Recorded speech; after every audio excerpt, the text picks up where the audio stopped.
Salam dostlar, gördüğünüz kimi qarğıdalı toxumlarıdır. Bunların zədəli olanları yığacaq bir qaba əkib yetişdirəcəm. Baxım görüm burada hansı göbələkdir.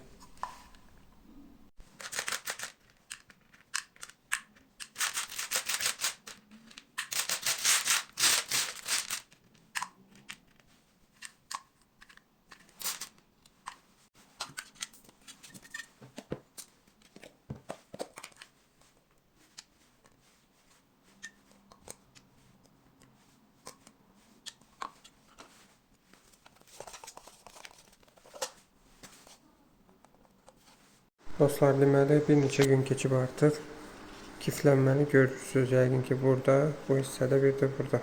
İndi buradan preparat hazırlayıb burada hansı göbələyin olduğunu sizə deyəcəm.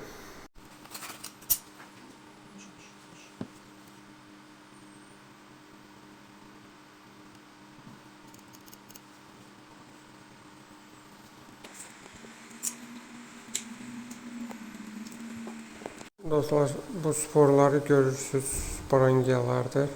Bunlar mukor göbələyinin sporlarıdır. Rizoidlərin stolonlarının olmamağı bunu Rhizopus stolonifer göbələyindən fərqlənir.